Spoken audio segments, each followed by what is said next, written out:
प्यारे दोस्तों, आज हम आपको एक ईमानदार और नेक आदमी का वाकया सुनाने वाले हैं।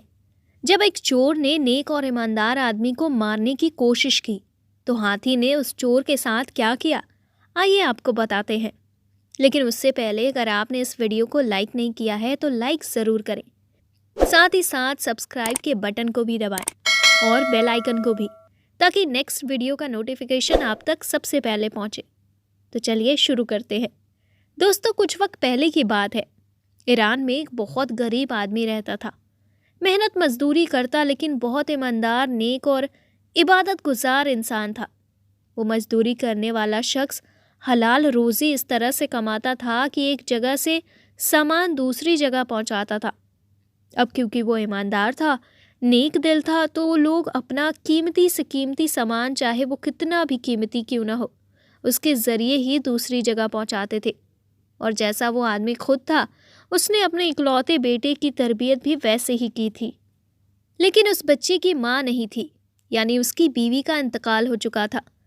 अकेले ही बाप ने अपने बेटे की तरबियत की थी। बेटा बाप को जब रमज़ान के रोज़े इतने एहतमाम के साथ रखते देखता, तो उसके दिल में ये ख्वाहिश पैदा होती कि मैं भी अपने बाबा जान की तरह रोज़े रखूँगा। अब जब रमज़ान का महीना शुरू हुआ तो वो ज़िद करने लगा कि मुझे भी रोज़ा रखना है। तो उसके बाबा जान ने कहा कि बेटा, आप बहुत छोटे हैं, अभी आपको समझ नहीं है, लेकिन हाँ, मैं ये वादा करता हूँ कि अगले साल आप मेरे साथ ज़रूर रोज़ा रखना। वो फर्माबरदार बेटा इस साल तो मान गया और अपने वालिद की बात उसने नहीं टाली, क्योंकि उसके वालिद साहब उससे बहुत मोहब्बत करते थे। माँ तो मौजूद नहीं थी, लेकिन बाप ने माँ और बाप दोनों का प्यार उसको दिया था, तो वो उनकी बात टालता नहीं था। जब अगले साल रमज़ान का महीना शुरू हुआ, तो उसने अपने बाबा जान से शुरू से ही कहना शुरू कर दिया कि मैं पहला रोज़ा रखूँगा। इस बार बाप ने उसकी बात नहीं टाली और कहा कि हाँ बेटे, मैंने वादा किया था और आप मेरे साथ रोज़ा ज़रूर रखेंगे। पूरी रात वो बच्चा इसी खुशी में जागता रहा कि मैं रोज़ा रखूँगा।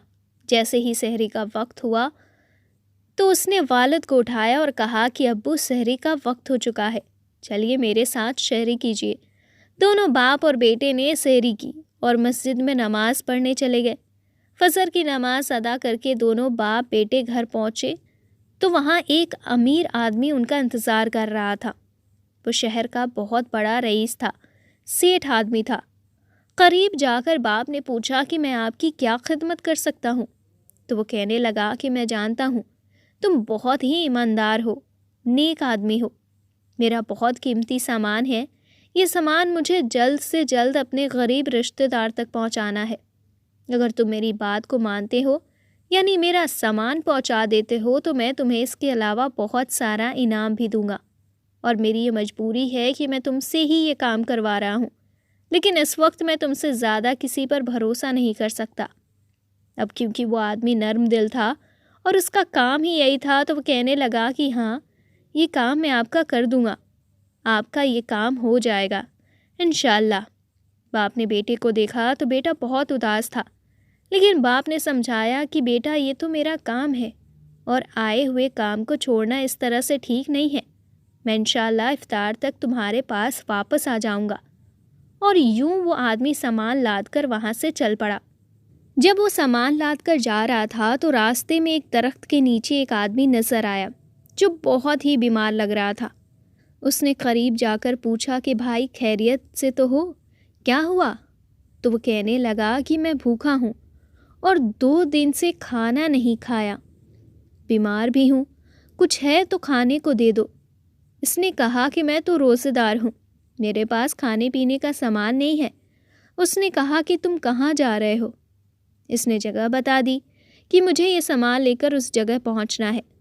तो वो कहने लगा कि अरे, मुझे भी वहीं जाना है जहां तुम जा रहे हो, चलो मुझे भी तुम अपने साथ ले चलो, लेकिन मुझे सवारी पर बैठा दो, क्योंकि मैं चल नहीं सकता, चाहे तो पैसे ले लो। तो वो नेक आदमी कहने लगा कि नहीं नहीं, पैसे की बात नहीं है, चलो मैं तुम्हारी मदद कर देता हूँ। अब उसने उस आदमी को गधे पर बिठा दिया और चलने लगा।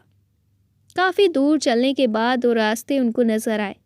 बीमार आदमी ने कहा कि कौन से रास्ते से चलना है? تو وہ نیک ایماندار آدمی کہنے لگا کہ اس راستے سے چلنا ہے، میں تو اسی راستے سے جاتا ہوں۔ اس بیمار آدمی نے کہا کہ ارے چھوڑو یہ راستہ، یہ تو بہت لمبا ہے، میں تمہیں قریب کا چھوٹا راستہ بتا دیتا ہوں، وہاں سے تم بہت جلدی پہنچ جاؤ گے۔ تو وہ نیک آدمی کہنے لگا کہ ہاں یہ تو صحیح کہہ رہا ہے، مجھے تو ویسے ہی جلدی سے کام کرنا ہے، میرا بچہ گھر میں انتظار کر رہا۔ اس بیمار آدمی کے کہنے پر وہ اس کے بتائے ہوئے راستے پر چل پڑا۔ تھوڑی دور چلنے کے بعد راستے میں ایک خطرناک گھنا جنگل پڑا۔ جنگل کو دیکھ کر وہ سوچنے لگا یہ تو بھیانک جنگل ہے، جنگلی جانور یہاں پر موجود ہوں گے، یہ اجنبی آدمی مجھے بلا وجہ یہاں لے آیا۔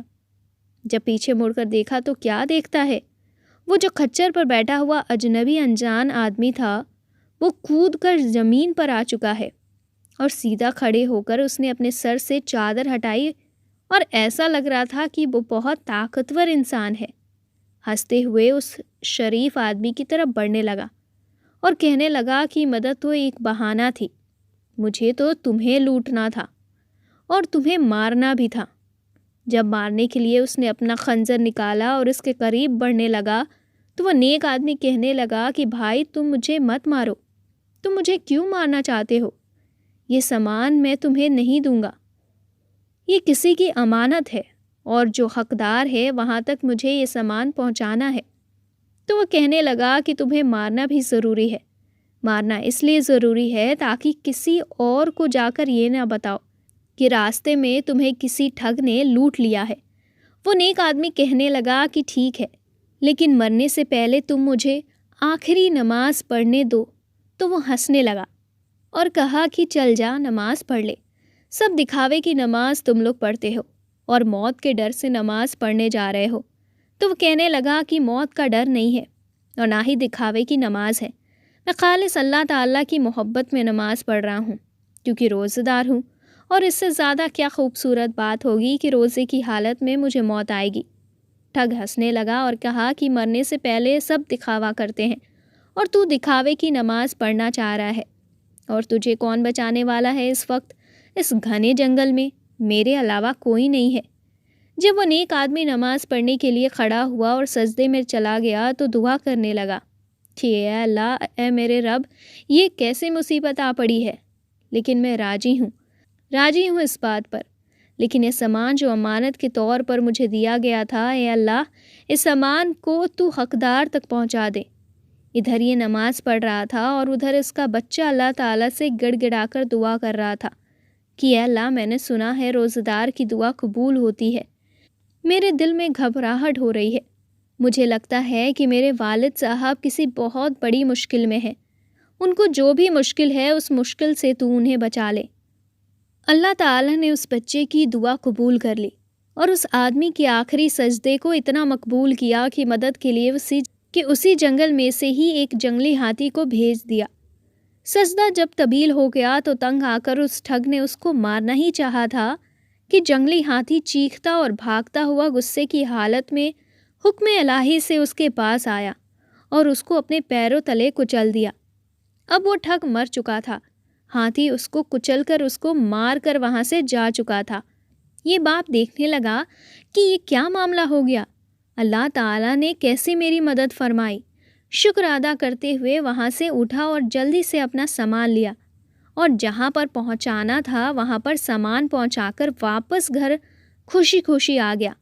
افطاری کا وقت بالکل قریب تھا، بیٹا تڑپ کر رو رہا تھا، ماں تو نہیں تھی، باپ کی چاہت میں آنسو نکل رہے تھے۔ باپ کو جب اس بیٹے نے دیکھا تو لپٹ گیا اور یوں دونوں باپ بیٹے نے خوشی خوشی افطار کی، اور اس کے بعد اس آدمی سے ملے جس کا سامان انہوں نے پہنچایا تھا اور اسے بتا دیا کہ آپ کا سامان پہنچ چکا ہے۔ اس کے علاوہ راستے میں پیش آنے والا پورا واقعہ بھی سنایا تو سیٹھ صاحب اتنا خوش ہوئے کہ ان کو انعام و اکرام بھی دیا۔